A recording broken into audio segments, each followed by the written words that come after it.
Bismillahirrahmanirrahim. Subhanaka la ilma lana illa ma 'allamtana innaka antal alimul hakim.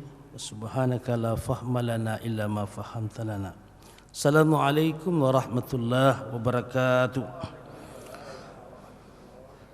Alhamdulillahilladzi farrada as-siyam wassalatu wassalamu ala nabiyyina wa rasulina sayyidina Muhammad wa ala alihi wa ashabihi wa tabi'ihi ulil kiram, amma ba'du. Ayahanda dan saudara-saudaraku semua yang dimuliakan Allah Subhanahu wa taala, tidak ada kalimat yang pantas kita ungkapkan ketika sampai di tengah lautan Ramadan. Ya, kita sekarang pas di pertengahan Ramadan. Jadi kalau di pinggir laut itu biasanya ikan-ikan kecil, Pak. Tapi tambah ke tengah laut seorang nelayan akan menemukan ikan yang besar. Di dalam petunjuk informasi riwayat-riwayat dari Rasulullah sallallahu alaihi wasallam, dan ini menjadi amalan Siti Aisyah radhiyallahu anha, istri beliau, yaitu satu doa yang bagus kita baca. Ada satu doa yang diajarkan oleh Rasulullah melalui istrinya. Istrinya ini banyak meriwayatkan hadis karena cerewet. Kenapa cerewet? Istrinya muda, Pak. Nah, biasanya anak dara, anak gadis yang masih muda itu cerewet. Psikologi hadis, sosiologi hadis. Sehingga karena cerewetnya istri Rasulullah, kita banyak mengetahui, oh cara makannya Nabi begini. Itu riwayat Siti Aisyah. Cara mandinya Nabi. Kalau tidak cerewet istrinya, tidak nikah sama gadis muda, tidak paham kita. Nah, itu yang bocorkan semua. Oh begini Rasulullah kalau di kamar, begini kalau minum sama istrinya. Ya, salah satu hadis yang diriwayatkan oleh Aisyah radhiyallahu anha, qala Rasulullah sallallahu alaihi wasallam qala. Ya, beliau mengatakan Nabi kalau pertengahan Ramadan itu membaca satu doa yang bapak-bapak sudah hafal semua doa. Allahumma innaka afuwun karim tuhibbul afwa fa'fu anni kalau sendiri, fa'fu anna kalau banyak jamak. Yang menarik dalam kajian ulama, ini doa untuk meminta ampunan karena separuh bulan Ramadan itu awalnya rahmat, pertengahannya maghfirah. Tetapi di dalam doa tadi tidak menyebut maghfirah, tapi afwa. Apa perbedaan afwa dengan maghfirah? Yang secara tekstual dua-duanya berarti ampunan. Ya Allah, innaka afuun, engkau maha pengampun ya Allah. Tuhibbul afwa, senang ampunan, ampuni kami. Berarti ada dua macam ampunan Allah Subhanahu wa taala. Ya. Yang pertama maghfirah, yang kedua al-af. Mal farqu bainahuma? Apa perbedaan maghfirah dengan afwa? Sehingga doa ini dibaca oleh Rasulullah sallallahu alaihi wasallam. Seorang ulama, Dr. K. Lukman LCMA, menulis maghfirah itu ampunannya Allah. Kita diampuni nih Pak, diampuni dosa-dosa kita di bulan Ramadan. Tapi catatannya masih ada sama malaikat. Ma yalfizu min qaulin illa ladaihi raqibun atid. Tidak ada yang kita lakukan, yang kita buat kecuali dalam catatan. Nah, jadi sebelum dunia begitu canggih dengan digitalisasi di semua lini, ini jauh lebih canggih lagi. Inilah ayatnya ini, ma yalfizu min qaulin. Bagaimana kecanggihan daya rekam. Sampai waktu saya pendidikan mewakili MUI Kota Bontang, seorang profesor saya itu mengatakan, alam ini merekam apa yang kita buat. Teori alam ini merekam apa yang kita buat, apa yang kita... Nah, kalau itu ayat. Nah, ada ampunan Allah kita diampuni, tapi catatannya masih ada. Wah, ini bapak ini begini sama tetangganya, pernah korupsi. Dia diampuni, tapi catatannya masih ada, tulisannya masih ada. Itu dalam kajian tafsir namanya maghfirahnya Allah Subhanahu wa taala.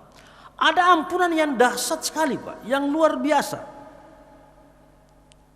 Apa itu? Kita sudah diampuni, dimaafkan, diampuni oleh Allah Subhanahu wa taala. Dan semua catatannya hilang lenyap. Ya, kalau dalam dunia hukum biasanya alat-alat bukti itu ada, ya dihilangkan, dia apa, sampai orang susah mendeteksinya.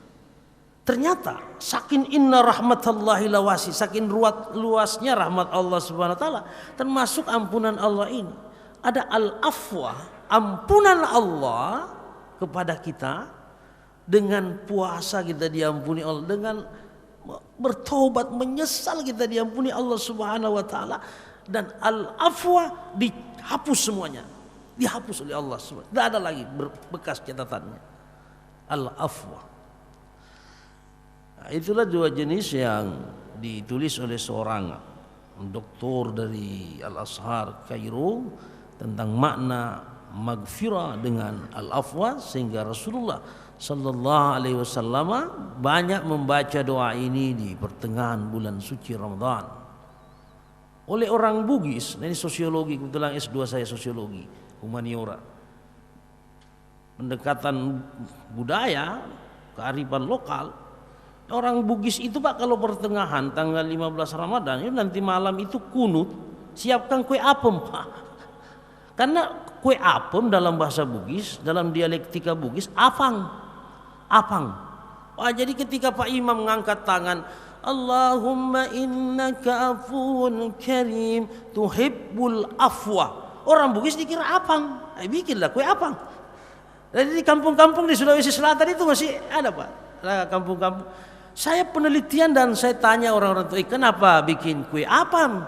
Dia bilang, kan doanya Rasulullah, Allahumma innaka afuwun tuhibbul afwa. Saya bilang, itu bukan apang, itu ampunan. Entahlah, terserahlah apa namanya, yang penting kita bikin kue apam, selesai salat kita makan bersama-sama, Pak. Oh, gitu. Saya tanya lagi satu tokoh masyarakat, tokoh budaya di Bugis sana, kenapa bikin kue apam? Selain karena itu kalimat afwan mirip afang, ada maknanya itu, nak. Apa maknanya, Pak Tua? Maknanya, lihatlah kue apem itu dia berkembang. Jadi orang di tengah puasa katanya ini jangan surut, jangan mundur spiritnya, harus berkembang, harus kuat semangatnya, jangan lemas, harus seperti kue apem itu. Kadang juga ada ibu-ibu bikin kue apem tidak manis, Pak, pahit sekali. Waduh, kecut. Ternyata ada juga doanya bikin kue apem itu. Ya, tidak sembarangan. Itu pendekatan sosiologi agama, pendekatan kultural. Nah, intinya orang tuaku semua yang dimuliakan oleh Allah Subhanahu wa taala, intinya ya, mulai pertengahan ini kita evaluasi lagi termasuk kekuatan doa-doa itu, karena Allah sendiri menyelipkan ayat doa di dalam ayat-ayat puasa. Syahrul Ramadan alladzi unzila fihi al-Qur'an. Hebatnya Ramadan ini karena di dalamnya turun Al-Quran, maka tempat waktu di mana turun Al-Quran itu jadi mulia semua. Mekah, Madinah mulia karena di sana lahir Rasulullah sallallahu alaihi wasallam. Bulan Ramadan ini bulan mulia, bulan suci. Kenapa? Turun Al-Quran di dalam.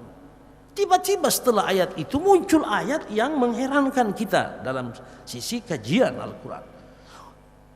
Wa idza sa'alaka ibadi anni fa inni qarib ujibu da'watad da'i idza da'an falyastajibu li wal yu'minu bi la'allahum yarshudun. Nabi Muhammad, Muhammad hamba ibad.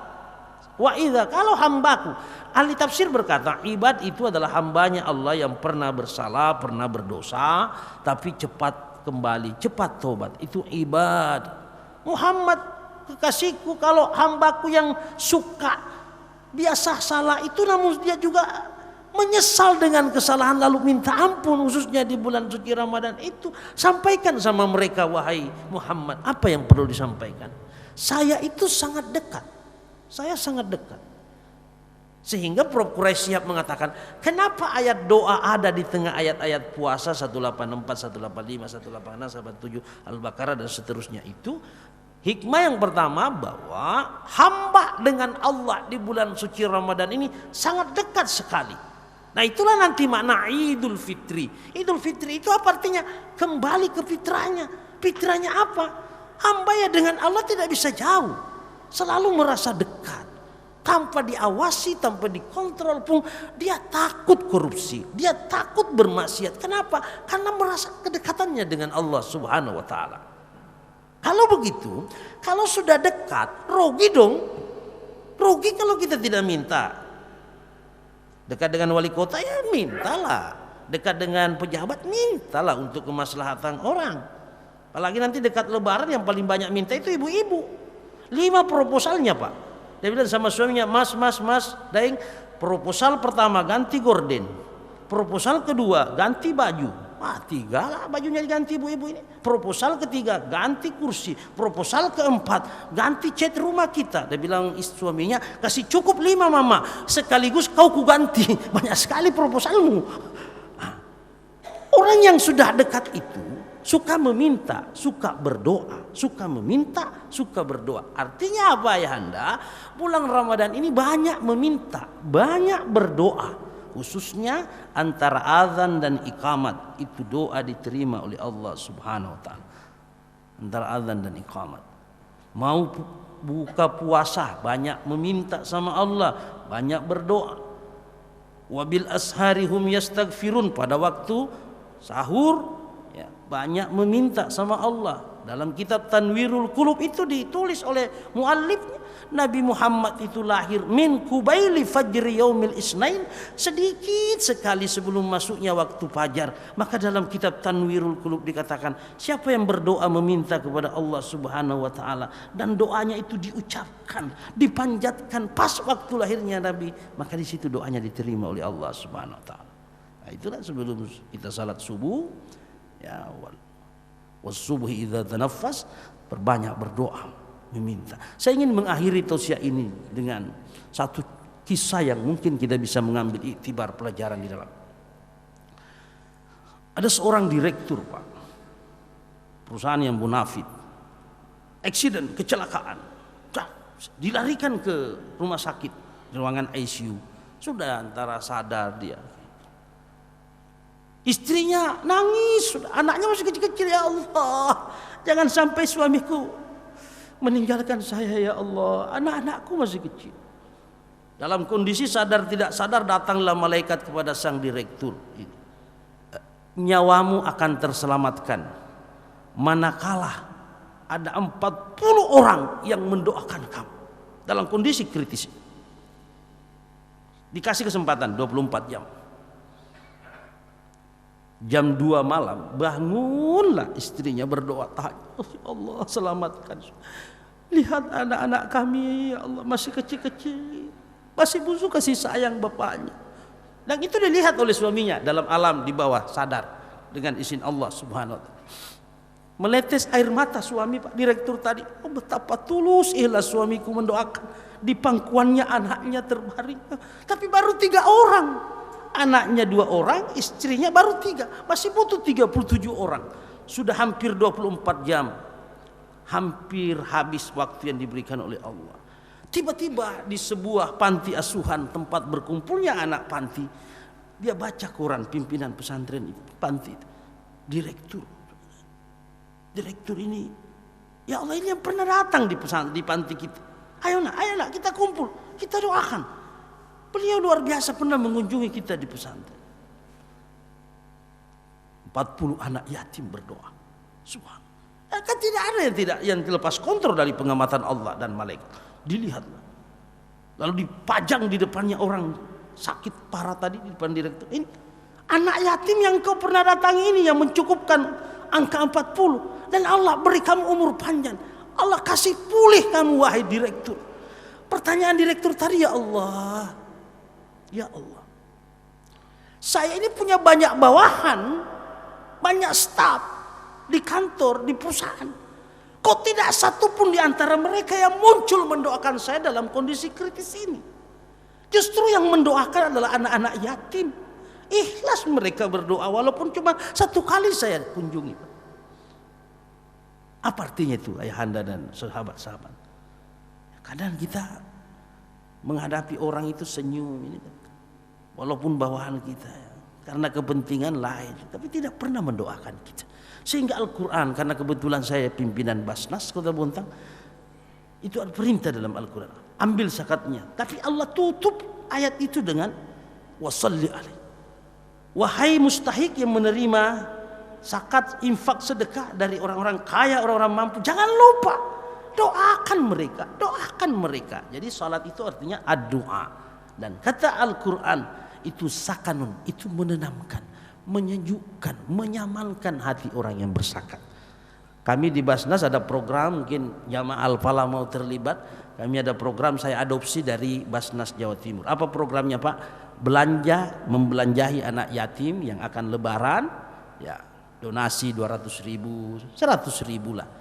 Karena hadis Rasulullah, ana wa kafilul yatim mithlaha kadza.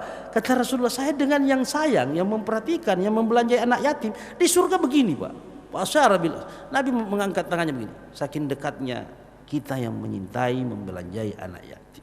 Saya bilang kita adopsi yang baik dari Basnas Jawa Timur ini. Mungkin seminggu sebelum lebaran kita bawa anak-anak yatim ini cari baju-baju yang disenaki. Karena saya tertarik dengan cerita tadi itu. Doanya. Itu yang bisa menyambung dan menambah umur kita. Demikian dan sekian. Terima kasih atas perhatian. Selamat berpuasa orang tuaku semuanya, saudara-saudaraku semua. Mari kita tutup dengan doa. Bismillahirrahmanirrahim.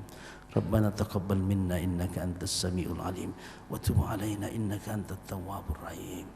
Ya musabbibal asbab, ya fatihal abwab, ya samiyal aswat, ya mujibad da'awat, ya qadiyal hajat. Akfina bihalalik an haramik waghnina bifadlika amman siwaka birahmatika ya arhamar rahim. Rabbana taqabbal du'ana. Allahumma ighfir lana wa liwalidayna warhamhuma kama rabbayana shaghira. Allahumma ighfir lana wa liwalidayna warhamhuma kama rabbayana. Allahumma ighfir lana wa liwalidayna warhamhuma. Rabbana atina fid dunya hasanah wa fil akhirati hasanah wa qina adzabannar. Wassallallahu alaihi walhamdulillah. Terima kasih. Billahi taufiq wad da'wa wa rasyad. Wassalamu alaikum warahmatullahi